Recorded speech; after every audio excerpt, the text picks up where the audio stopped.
MLA ఇచ్చిన బూస్టుతో ఆ నాయకుడు ఏ అవకాశాన్ని వదులుకోలేదు.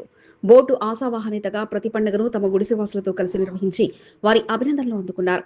మాటకు ముందు మా ఎమ్మెల్యే, మాట తర్వాత మా ఎమ్మెల్యే శ్రీ గణేష్ అంటూ ఆయన ఆదేశాలతో ప్రతి కార్యక్రమాన్ని పండగలా నిర్వహిస్తామంటూ సూచిస్తున్నారు. ఎవరా నాయకుడు, ఏంటి కథ అనుకుంటున్నారా? Let's watch. ఆయన పేరు ఉత్తరయ్య. కంటోన్మెంట్ మఠఫోర్ట్ ఉత్తరయ్య హట్స్ ఫౌండర్గా గుడిసెవాసులతో ఆదరాభిమానులతో ఎదిగిన నాయకుడు ఆయన.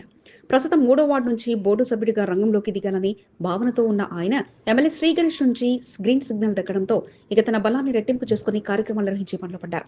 అందులో భాగంగా అంతర్జాతీయ మహిళా దినోత్సవాన్ని పురస్కరించుకుని కంటోన్మెంట్ మఠఫోర్ట్ ఉత్తరయ్య హట్స్ లో మహిళా దినోత్సవ వేడుకలు నిర్వహించారు.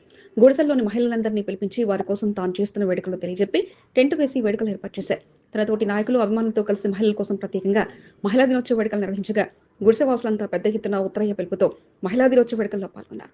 మహిళల చేత కేక్ కటింగ్లతో పాటు పలు కార్యక్రమాలు నిర్వహించగా తమ కోసం కార్యక్రమాలు నిర్వహించిన ఉత్తరయ్యకు స్థానిక మహిళలు కృతజ్ఞతలు తెలిపారు. కార్యక్రమంలో దేవేంద్ర, నారాయణ స్వామి, రవి, బాలరాజ్, బాలు, సోమ్లా రవి, నాయక్, మంగమ్మ, లక్ష్మి, జ్యోతి, శంకర్, షణ్ముఖ్, వినోదాసులతో పాటు పలువురు పాల్గొన్నారు. ఏనాటికైనా బోర్డు సభ్యుడు కావాలన్న ఆశయంతో ఉత్తరయ్య తన రాజకీయ భవిష్యత్తు కోసం పలు కార్యక్రమాల్లో స్పీడ్ పెంచగా మరి ఎమ్మెల్యే శ్రీ గణేష్ ఎలా దయ చూపుతారో వేచి చూడాలి.